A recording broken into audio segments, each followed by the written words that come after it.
many patients in the US can feel left behind, especially patients with degenerative conditions, chronic diseases, orthopedic, neurologic, autoimmune, and pain-related conditions where conventional medicine often has limited options beyond medication, surgery, or long-term symptoms management. Best rule of thumb is if you got taught to just hold it in your hand and warm it up, that's probably the first sign that you need to find more rigorous company to be able to partner with. The number of stem cells and the function of the stem cells decrease as we age.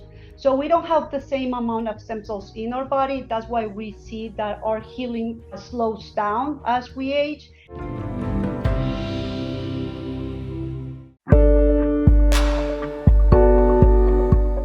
So, welcome everyone to Conversations in Regenerative Medicine. And we will let everybody filter in over the next 1 minute or so. We don't want to keep everybody waiting. This is exciting stuff that we're talking about. And so this is Conversations in Regenerative Medicine. We are exploring the frontiers of platelet-rich plasma, bone marrow concentrate, MFAT, and we're going to be talking about some more controversial pieces and topics, including allogeneic stem cell, culture expanded stem cell. And we're going to be talking with one of the pioneers of regenerative medicine. And we'll plan to uncover some cutting edge insights that are shaping the future of interventional orthobiologics. So, without further ado, I am going to just let everyone know, for those of you who don't know me, I'm Dr. Ariana Demers. I am a board-certified, fellowship-trained orthopedic sports medicine surgeon and regenerative medicine aficionado. I am also an educator and trainer both in orthobiologics and ultrasound, and I have successfully moved my practice away from commercial insurance. This, without further ado, I want to introduce you all to Dr. Karolynn Halpert. She is the Chief Medical Officer at BioAccelerator, BioX Tech, and BioX Science. She's a physician and healthcare executive, and she specializes in Wharton's jelly, MSCs, extracellular vesicles, and secretome therapies. She is trained as an emergency medicine physician and health services management, but also has a master's in health administration. And her biggest focus is on musculoskeletal, neurologic, autoimmune, and degenerative conditions.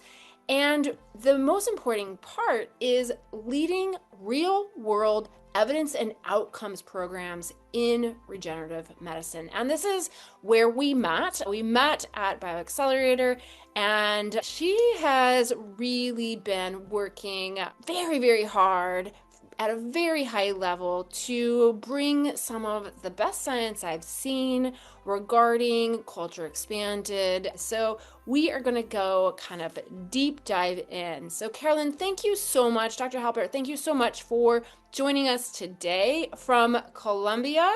And we appreciate you being here. So thank you so much. No, thank you for the invitation and thank you for that great introduction. I'm very happy to be here and sharing my experience and our experience.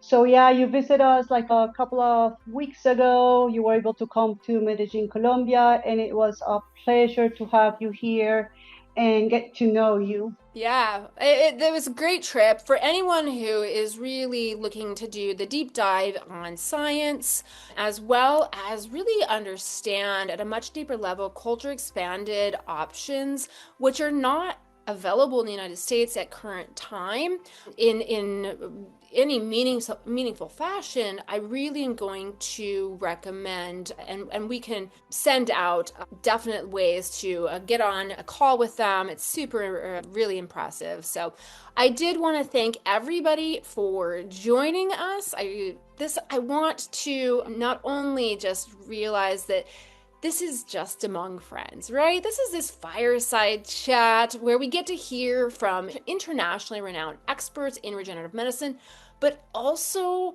explore maybe a little bit more controversial topics, maybe pull back the curtain a little bit and hear the real deal, and also gain some actionable insights that you can implement on your practice immediately. And then finally, we get a live Q&A to get your burning questions answered. So I believe that orthobiologic treatments are first line and will be first line treatment for musculoskeletal care in the next 5 years. And here's the deal. The train is leaving the station. If you are not actively offering these treatments to your patients, you got to get on the train. It is definitely leaving the station, and I don't want you guys to be left behind. So successful integration is sometimes hard. How many of you are looking to successfully integrate, right? And, we know orthobiologics treatments are the best for our patients, but ultimately, how to be successful at this, right? Maybe you've tried some things, maybe you're dabbling, but maybe you kind of say, I don't really know all of the science. I don't know the mechanisms. Maybe I'm not 100% sure on technique. Maybe cash business seems quite daunting. And we all know we didn't go to school for marketing or sales. And some of us may be thinking, gosh, I'm just not good at business, but it's not our fault. We didn't go to business school, we went to medical school. And so the good news is this is a learnable skill. And I, for one, am looking how to be successful and capitalize on this $4 billion orthobiologic market. And I do think we deserve more. So if you are struggling with really integrating this as first-line treatment in your practice, make sure and pop in the chat kind of which piece is the most annoying or hardest to kind of get right. And then we can answer that and talk about that a little bit in the chat. So how do we win? While we are talking about the science today, we also need to consider how to talk about this with our patients so that we all win, both patient and doctor. So we do need a system, and the first and foremost, we need our orthobiologic knowledge, right? And we're not going to go over all of this today, but we are going to go a little bit further on this journey to be wildly successful in your orthobiologic practice. So we do need a system. And so we're going to get started with orthobiologic knowledge, and Dr. Halpert's going to take it away. Dr. Halpert, we do have questions, and so we're going to get right into it. So the first part that I do have a question about, so let's start at the highest level. What are culture expanded allogeneic cells actually doing that maybe PRP or same day cellular therapies like bone marrow concentrator, adipose cannot achieve? Yeah, so that's a very important question. And I will say that they are very different tools. We have available many different biological products, and all of this have different levels of biologic complexity and different mechanism of actions and different levels of control.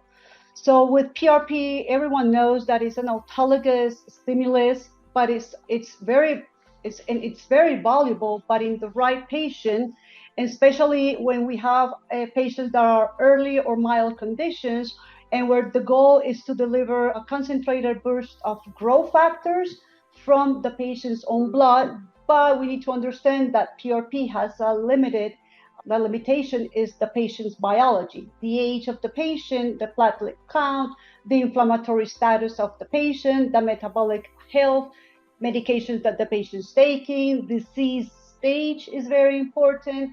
So, and also something important is that all the preparations, all the systems preparation for PRP are very different. So we can have many different products with PRP. As we know, we can have PRP, rich leukocyte, low leukocyte, hyperconcentration of platelets, and so on. So they're all of them are very different products. What is important is not only the selection of the right patient with the right biologic, it's also understanding like what's the biologic limitations of each product.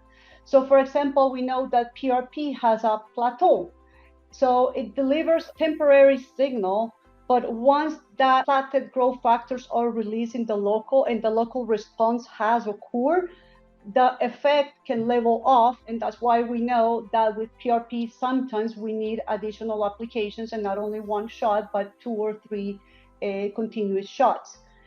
With the same-day concentrate cell therapies such as bone marrow, and adipose-derived concentrates, also selecting the patient is very important. And this that word is very difficult for me.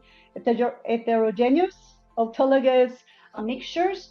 So the combination, it has like a combination of different type of cells: nucleated cells, stromal cells, platelets, cytokines, inflammatory cells, tissue-divided components. So the actually number of true stem cells in this type of concentrated samples, it can be very low, and it can actually be very variable. So all the samples can be different because it's coming from different patients. And here I like to say that the product, when we're working with products coming from a patient and having an autologous source, the patient is the product. So it's better if we are able to optimize the patient and optimize the metabolic states and the inflammatory states before getting these biologics from the patient and then concentrating and putting back, because that way we're going to be having a better product and we're going to be having a better patient to introduce this type of products. I hope that we are following with the difference. And with culture expanded, what happens is with what we work with Wharton jelly mesenchymal stem cells. These are the stem cells that we get from the tissue of the umbilical cord. They come from perinatal tissues. So with culture expanded allogenic cells, it's like a different biologic category. They are not simply a stronger PRP or a higher dose of the same day concentrate. They are a living biologic product that can be selected from different tissues, from different sources, that is going to be expanded in under control conditions. It's going to be characterized, and it's going to be delivered with much bigger consistency, so that we don't have a lot of variability between the products in the preparation, so that it's all standardized.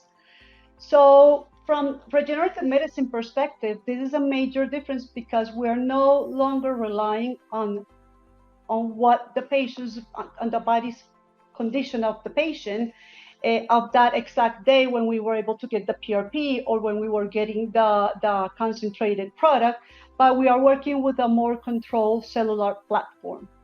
So, and this matters because many patients that are seeking for regenerative therapies, they already have some aging in their body, some biological aging, chronic inflammation, chronic disease, metabolic dysfunction, mitochondrial dysfunction, or poor repair capacity. As we know, and it has been published, the number of stem cells and the function of the stem cells decrease as we age.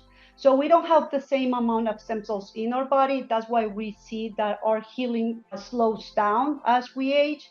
And this is very important when we're going to be selecting the patient to go with autologous, or if we decide to go with allogenic. So here we have to really choose the right biologic, choose the right patient, and select the right condition and the state of the condition. But all of these biologics are amazing. All of them work. We just have to be very rigorous with the selection process. Yeah. So I will share a little bit that, when I came back from Colombia, I was feeling a little sheepish because in the United States, we don't have this ability to be so rigorous in choosing, because we're only have our autologous therapies for the most part. Now, that is changing rapidly right now, which is really exciting that the door is opening. So that brings us to my next question, that there is a growing narrative that the US is overly restrictive while other countries are advancing.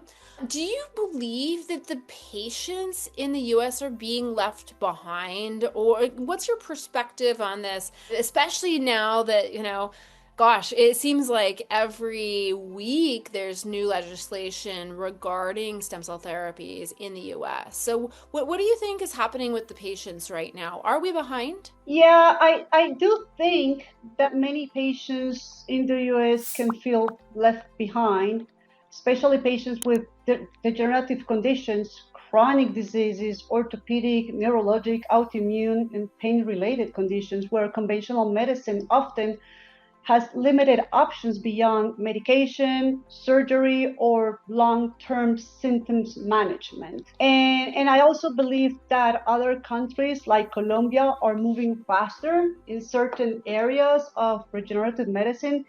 And it's because their governments and regulatory agencies has created pathways that facilitate responsible innovation rather than simply restricting access.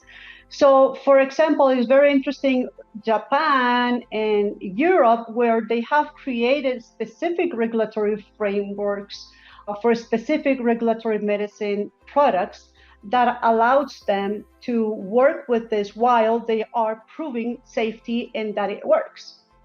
And I do think the FDA, it has been very restrictive, but I also believe that it's important that these regulations exist so that we can protect patients and that we can protect the field. So people being cautious, it's very important, but I think that we should not stop or we should not slow down advancements, innovation with very restrictive regulations. I think that we just have to find the way that we can have regulations that allow us to do this in a very responsible way, making sure that we are not harming patients. But regulation must exist, like it's a must. Right. Yeah. And really, it's still in the United States. It still is pretty deregulated or unregulated, even though the FDA has been restrictive. So it's still really interesting. I think we're still really early, but I do see that there's better options outside of the States where these things have been really responsibly tested and tried, and we're relying on that real world data. So we still have more questions for Let you. me complement that with another idea, another thought, that it's, for example, when there is a high restriction environments, it also can create like unintended consequences. So, for example, in the US, patients having to go to other countries, having to fly to other countries to seek for this type of treatments and technologies. And some of them end in unsafe clinics with no serious medical oversight, no manufacturing standards, and no follow-up. And others end up in more serious centers that are physician-led, protocolized, integrated with manufacturing, and committed to data collection as we are, that we have all the integration from the clinic, the research center, in the manufacturing where we have the lab and we produce our own products. And from the patient's perspective, it can be very difficult for them to distinguish between those two different type of actors and those two different type of clinics. So that's also something important. And also when there's high regulation, another consequences is that some physicians in the US or in other countries that are very high regulated are already using biologic therapies and in ways that they might be putting themselves in a regulatory risk, because as we know that culture and expanded stem cells are being used in the States by doctors. So they're putting themselves in an unnecessary risk. And when the field is forced to go like underground or into a legal ambiguity, that is not good for patients or for physicians, and that actually reduces transparency and at the end quality and safety.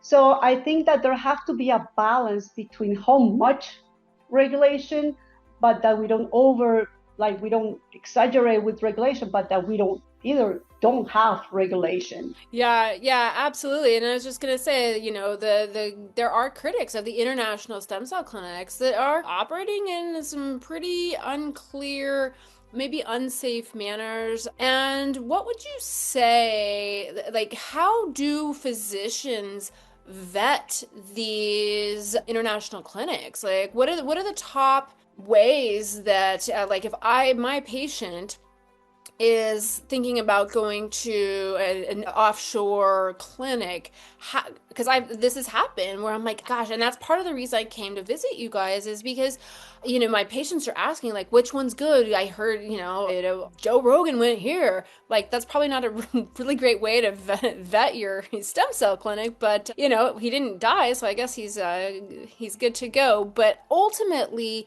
what are the top three things that are the good clinics, responsible clinics, are most transparent about? Yeah, so I think that the right question is, what standards are they actually following?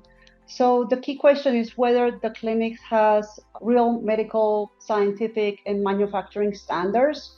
If there are licensed facilities, is there specialists and physicians led in the patient selection, controlled cell production, donor screening, product characterization, sterility, viability testing, if they really have written protocols, if they have ethic oversight, if they're tracking adverse events, if they're tracking data and outcome measurements, if they're really like working with real world evidence and real world data.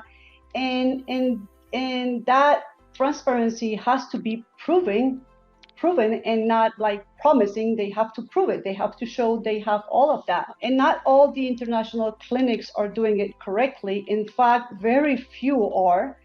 And there are only a small number of international centers that are really, truly trying to build this field in a very responsible way, with medical responsibility, with scientific discipline, with manufacturing protocols, with clinical programs and protocols, and with outcome measurements and data. So I think that physicians in the States, they should be open to listen and curious and asking like the right questions. For example, us BioAccelerator, the model that we have created is that we have the research where we're collecting all the data, where we're doing all this follow-up, and we're with all this data, we're able to continue improving our protocols and our products.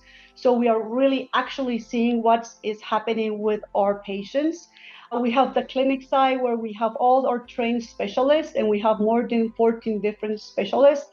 And we have the lab where we're manufacturing, and we control every step of the process, from the donor selection, bringing the umbilical cord to the lab, culturing and expanding, and doing all the quality control that is necessary and all the controls that are necessary, and doing the responsible release of the product that is good and safe to use in a patient.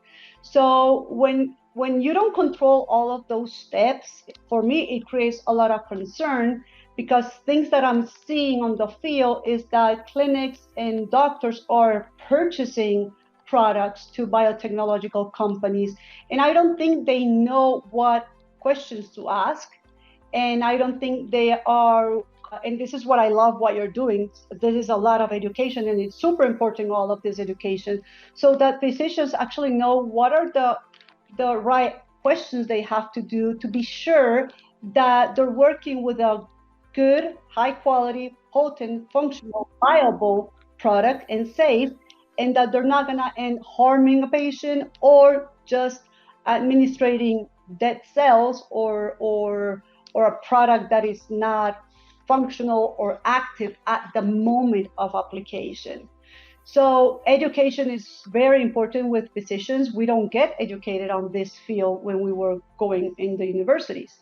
At least I'm very happy to see that in the last 5 years, there's many courses and training programs and educational programs that are coming out, which I think that it's super important. We need to educate our colleagues and the physicians so that they really know what they're using, what's the characteristic of the products, and that at the time of the injection, what are what is that they are injecting. Because in a quality certificate at the lab, it can say many things, but that's at the lab time. That quality certificate is not the same when you have a product that you're going to be injecting. And I'm here only talking about culture and expanded products. Great. Yeah. And I think this is an evolving set of questions that we're asking as the FDA and as states pass state laws. It's a state by state law. They're all different and the requirements are different, but I do think that those are part of some of the laws. I know at least in Florida that there has to be post viability testing, but it doesn't have to be at your clinic. It just has to be a certificate of post viability testing, right? Post thaw viability testing. So I think this is definitely an evolving science and an evolving field, and as long as we can continue to just have that conversation and have this continued education and help doctors do what's right for their patients. So what patient populations or diagnoses for you have you seen the most compelling results for culture expanded versus, autologous therapies? And then moreover, where do these therapies not perform well? Yeah, so I think that where you can see if there's inflammation, degeneration, pain, impaired repair, immune dysregulation, and that there's still a viable tissue and a host capable of responding, there could be a biologic response with biologics. We are very strong, our experience, we are very strong in orthopedic and musculoskeletal conditions, such as degenerative disc disease, knee osteoarthritis, chondromalacia, tendinopathies, and many orthopedic and sports-related conditions, acute and chronic injuries. And it's where we have the majority of our experience. We have been collecting data for already over 6 years. We have 6 observational studies running, so we're working with real-world evidence. For example, in degenerative disc disease, we have patients that have completed or that we still are following up, more than 1,100 patients. Shoulders conditions, over than 800 patients. Knee conditions, over than 600 patients. So our database is very robust, and we have outcomes being measured in a standardized way with protocols. So we're not only looking on pain reduction, we're also looking on functionality and quality of life improvements. And the idea is that if you're going to be deciding to treat a condition, it's very important that you are going to be doing a follow-up and that you're going to be collecting those outcomes and those results, because that's what it's going to be telling you that the product that you're using is a good product, and that the protocol that you're using, it's a good protocol. At the end, if you don't measure results, then you don't have the evidence to prove it. So in inflammatory conditions, and actually also in autoimmune conditions where we have, or in chronic diseases where we have low-grade chronic inflammation, mesenchymal stem cells is also very useful because of the immune modulation that they have, that capacity of immunomodulation and the anti-inflammatory signaling that they can have with their secretome. So we also have experience treating autoimmune conditions. The ones that we see very good results is in multiple sclerosis, in gastrointestinal autoimmune conditions, chronic colitis ulcerativa, ulcerative colitis, and Crohn's disease, and rheumatoid arthritis. We see very good results with autoimmune conditions, but basically any inflammatory condition can respond very well, as the terminology that it's being very active using is inflammaging, as how low chronic inflammation is the cause of chronic diseases and is the cause of accelerating aging, and stem cells have the capability to modulate that inflammation and modulate the immune system. In conditions that I don't think they perform very well is when there's like a mechanical problem, a structurally irreversible situation, a biologic very hostile or advanced condition. So, for example, a complete tendon rupture, when actually what you require is actually surgery. Very advanced bone-to-bone diseases, major deformity, severe instability, active infection, out control, autoimmune activity, out of control systemic inflammation, and especially what for me is most important is unrealistic expectations of the patient. So, so that's, and definitely cancer, like stay away of those patients. They're not good. So all of these patients are not good candidates for regenerative medicine. Gotcha. Thanks so much. Your data sets are so big. It's really impressive, and it speaks volumes to the fact that you have really doubled down on data control and data collection, and really making sure that this is the right way to be able to treat your patients. And if the protocol isn't giving you the outcomes, I know you've shared with me that you've changed your protocols based on your real world data collection. So that really is important, and that's part of the reason that we need to all be collecting data. It's really quite devastating how much data loss is happening in this country. We're losing so much data because we don't have robust ways, we don't have robust incentives to be able to collect data for all of our patients that we're treating. It's an extra step, it's an added cost, it's and it's the right thing to do. So I would just urge everyone who's on the call, if you're doing orthobiologics, please, no matter what, pen and paper, collect your data, follow those patients, get those outcomes, the patient reported outcomes, the validated outcomes is really important. But, Dr. Halpert, we still have more questions. And I know we talked a little bit about host biology. Now, do you think that host biology is as important as the treatment? Are we underestimating how much optimization matters before we're delivering these therapies? So yeah, I think that it's very underestimated. And I often explain to our patients the concept of a fertile soil. Like, you can have the best seed, in this case, the biological products, but if the soil is inflamed, depleted, toxic, metabolically unhealthy, or mechanically unstable, the seed will not express their full potential, and you're not going to be able to get the full potential of what you can get from biologics. So in regenerative medicine, the cells are part of the signal, but the host environment determines how that signal is going to be received, interpreted, and translated into repair. So if patients are inflamed with insulin resistance, sleep deprived, nutrition deficiencies, hormonally dysregulated, metabolic unhealthy, smoking, under recovery, like all of that is going to affect your results with the biological product. So it's very important that we prepare the patient, and this is with optimization therapies like cryotherapy or anything that it can address low chronic inflammation, ozone therapy, plasma exchange, cryotherapy, hyperbaric, IV drips. So, and also nutrition, lifestyle changes. So lifestyle medicine is very important, and functional medicine is very important.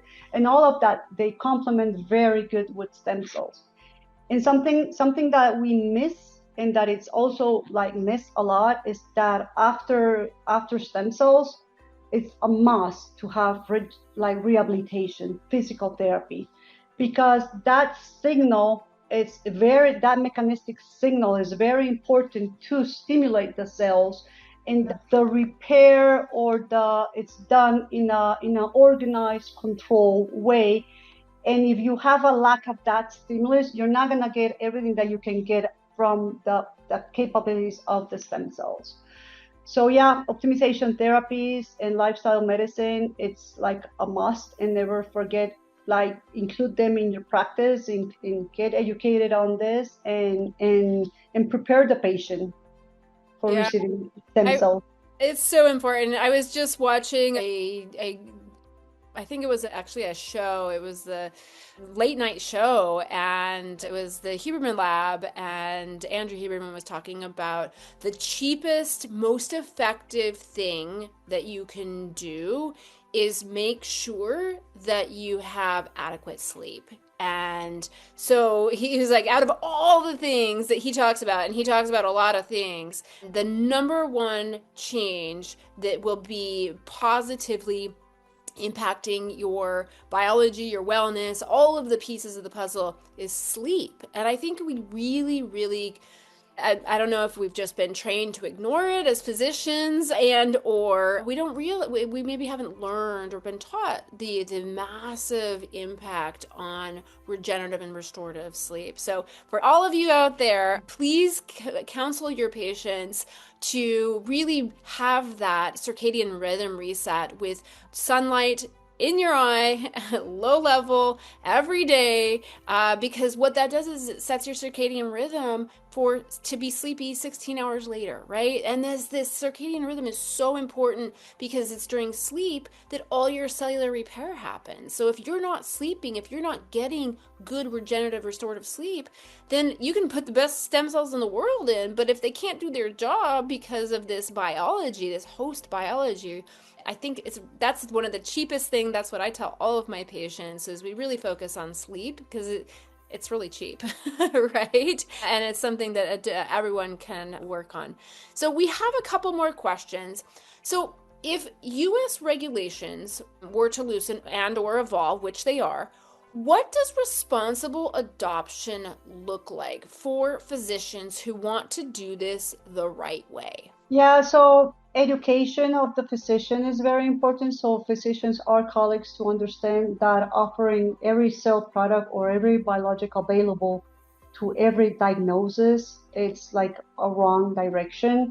We have to very well define indications. We have to have written protocols. We have to have physician trainings, the proper selection of the patient, standardized manufacturing, and also very important adverse events reporting and outcome tracking. So if we're able to have all of that, and if we're able to be like ethical and responsible, that we have a big responsibility as physicians, we can make this field grow in a very responsible way that is going to be at the end protecting our patients. So it's having the honest conversation with our patients, who is a good candidate, who's not a good candidate, that right, the correct selection of the patient, and having those honest conversations with our patients. It's very important. This is not a miracle cure. This is a very potent product that we can get a lot of out of it, and a lot of good results.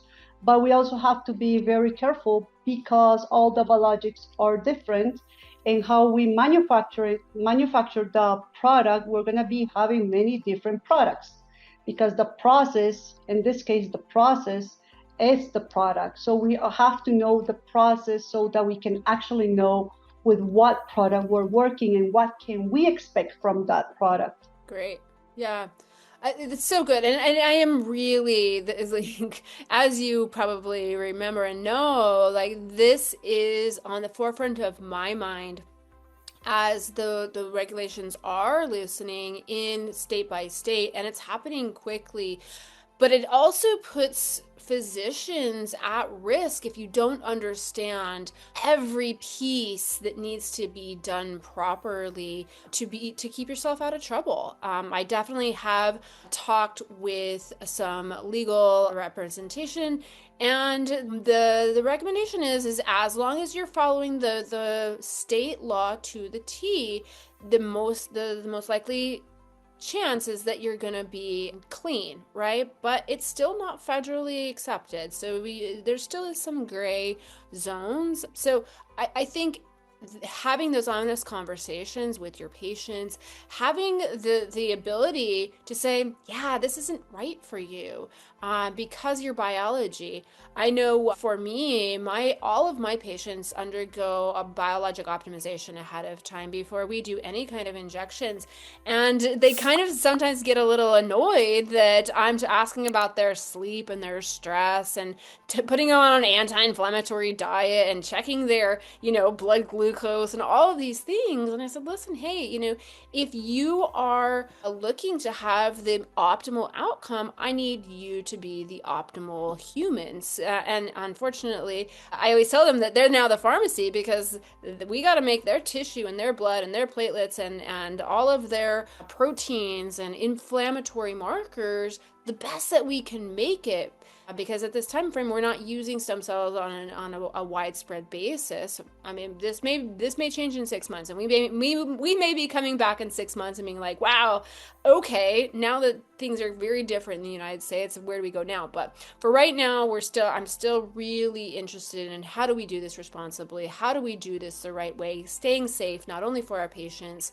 and for our licensure. So I think and there's a couple of questions out here, so we'll get to that. But I do wonder how this is going to look if you had, a magic wand and you could make this happen responsibly. What does that future look like for patients? So what is happening in the US is actually very interesting. That state changes it's very interesting. What's happening in Florida, Texas, and Utah, and I guess that more states are going to be adding up, and I'm very happy about it. I'm very happy because this is the way that regenerative medicine is going to grow. The field is going to grow. The awareness, it's growing. The research, it's growing. There's it's an area that has, in the last 10 years that I've been in the field, I can see how the research activity has spiked, and the research interest is taking place. So as you were saying when you started the conversation, is that you see that Orthobiologics is going to be in 5 years the first approach. I actually think that probably is going to be happening sooner than 5 years. And I hope, well, we need to, if we want this field to grow and that there's not a lot of skepticism, we have to do it the right way, because we cannot overclaim. We cannot approach regenerative medicine as a marketing language. It has to be data driven. It has to be results. It has to be proven to actually really say, to protect the field and to protect the biologics and to protect the making this in a responsible way. So actually it's going to depend on us. It's going to depend on how we do this, because if we overclaim, we're going to be just pushing for more strict regulations to come out. And if we do it in a responsible way and we're showing results and we're showing the data, regulatory entities probably are going to lose and soft a little bit more and help us to be able to, that countries can continue advancing in this field.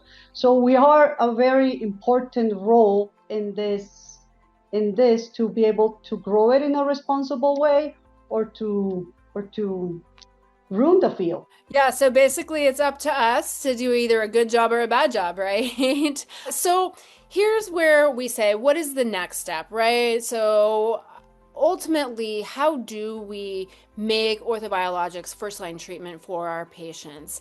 And so the next step is, getting that practice launch. So this is our practice launch system, where we have the orthobiologic knowledge, we attract the right patients, the properly selected patients. How do we create this cash-based business that's outside insurance-driven care? How do we talk about this in a manner that patients are understanding what can be done, what cannot be done, and then putting it all together for success? And so we really do need to do all of these steps. So if you want the fast track, I do have a little quiz for you all. How ready are you to get going, evaluating your capital, your clinical confidence, your workflow, and really, are you ready to go? Are you out of the gates, or are you kind of just thinking about this? So please, please, please scan this code, take the quiz, and then we're going to go over to Q&A. So thank you so much, Karolynn Halpert, Dr. Halpert from BioAccelerator. There are some questions. I did want to put your website in the chat. This is the BioAccelerator website. There's definitely more information.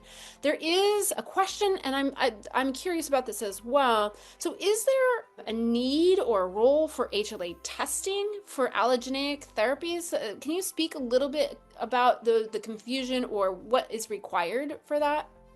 So no, it's not required because stem cells, they don't express HLA proteins 1 and 2.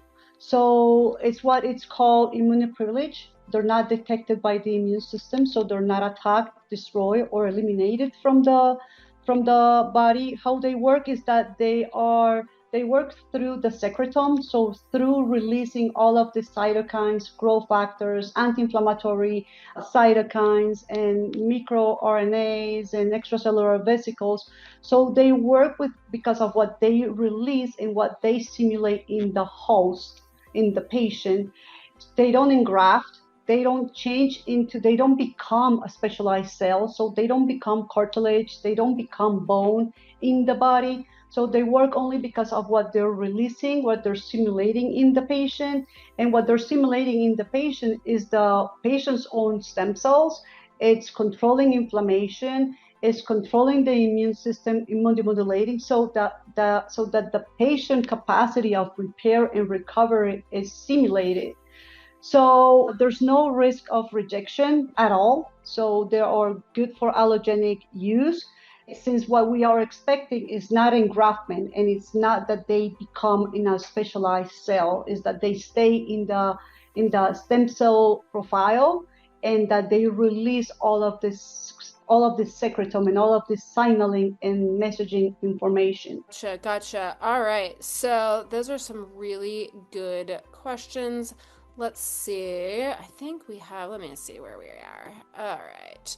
We have some more questions. And so, from a selection process, where would you select maybe fat or a bone marrow concentrate for your patients? So we don't use those products. We are only using Wharton jelly allogeneic products. But I will say that if you have a healthy patient, a young patient with not a lot of chronic inflammation in their body, not being exposed to a lot of toxic and environmental toxins, like they're not smokers, they don't drink, so that they really take good care of themselves, those patients can be a good source of their own stem cells. But if they are inflamed and their regenerative capacity or recovery capacity is declined, I will prefer to use another products that are standardized and off the shelf and available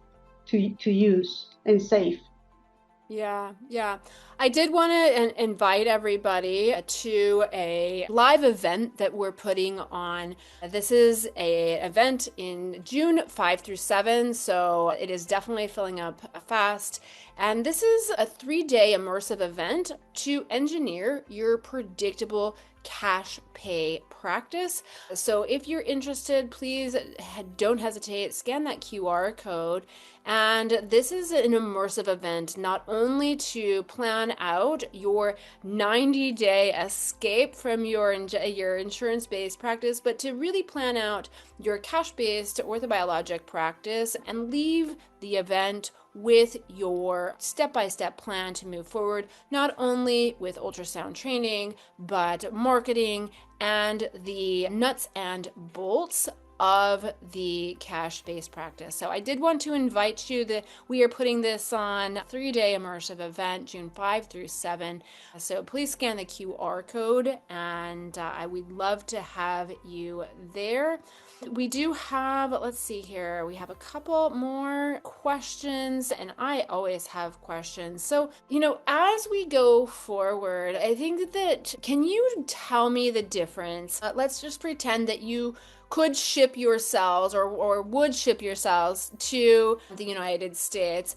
Can you tell me the difference of what you would potentially ship versus, how do I know when a company ships me a little vial, what's in it? How do I know? How do I look? Like, how do I keep myself and my patients safe? And what maybe are you doing differently at BioAccelerator? I know you don't ship because you have that direct manufacturing release and application of the viability tested cells for your patients. But if you were to ship, let's just pretend and say, how do I kind of wrap my head around if I do have a good product or not? So let's say the manufacturing company, let's say that it has an amazing product. And the product, of course, depends on the process of manufacturing. So let's say that it's a very good process.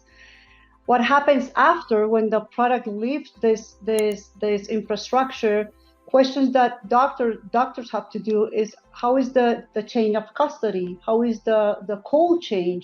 Has it been respected? How long has passed since the product left the company, and how long it took to come into the facility that is going to be receiving? And if those doctors are being well trained to how to manipulate the product when they receive it, and how to store it, how many days they can store it, in what conditions they have to keep it. So all of these are like all the questions and training that doctors must have. And then they have to also know how to thaw the product, and that in the thawing process, you're not losing viability of the cells. So I guess that the company have to teach you, give you protocols, give you processes and procedures, train you very well, and that they can prove you and show you that they did all of this testing, that they did the testing of what happens to the product when they leave the facility, what happens during that transportation. They have to be able to show all of those results, and they have to be able to prove that if they send a product and it takes 4 hours of transportation, with what temperature and what temperatures need to be manipulated. So when the product gets to the clinic, it really has what they're promising that it's going to have. So they have to be able to prove all of this, and they have to do all these essays and research, and they have to provide all of these results to the facility. Then something that I think that it's very important is the manipulation of the product by the doctor. So it's just not, if you're having a product that is sterile, you have to manipulate the product in sterile conditions. You just cannot manipulate the product anywhere, like with no control, with no sterility, because you have the risk of contaminating the product. So it's not only that you lose viability, it's also that you can contaminate the product, and then you can have like a complication with a patient causing an infection. So I will say that at least minimum, the doctor in the office should have a flow cabin where the manipulation of the product is being under controlled, sterile conditions, that you're not going to be contaminating your product, and that it still is going to be safe to apply. So it's where all this training and all of this it's very important, because it's just not a bio, get it and inject it. It's much more. It's a biological product.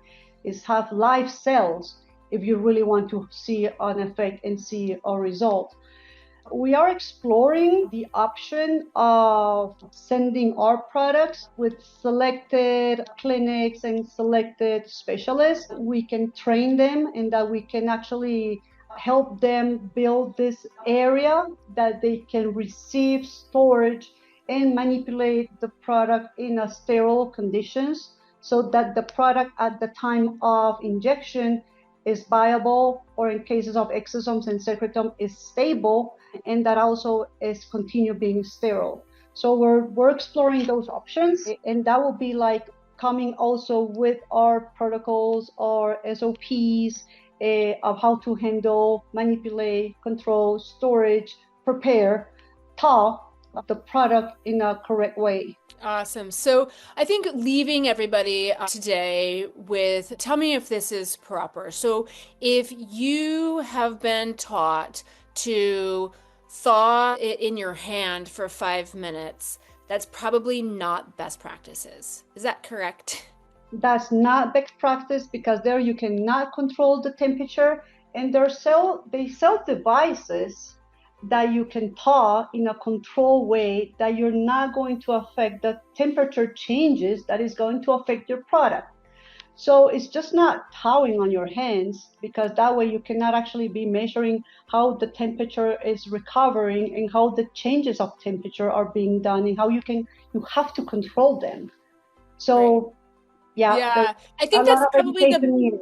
best rule of thumb is if you got taught to just hold it in your hand and warm it up, that's probably the first sign that you need to find more rigorous company to be able to partner with. So, Dr. Halpert, a little known fact and so impressive. English is not your first language, correct?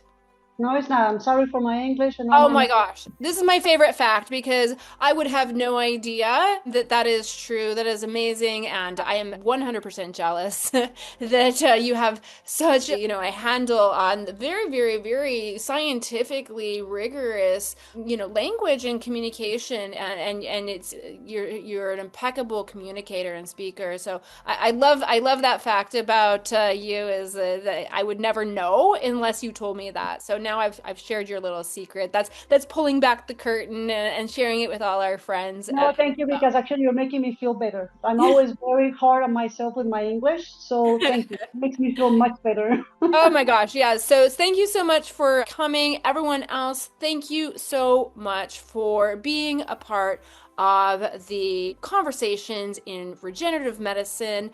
I appreciate all of the things and all of the information that you shared with us today. And again, this is Dr. Karolynn Halpert from BioAccelerator, BioAccelerator.com. And please, if you have the opportunity, connect with and really start to get smart about the culture expanded, because this is coming. This is coming to a state near you very soon. And so let's be really smart and responsible about how we add culture expanded cells to our acumen that we can share with our patients. So again, thanks so much. Take care. Good night. And we'll see you in 2 weeks for the next conversation in regenerative medicine. Thank you.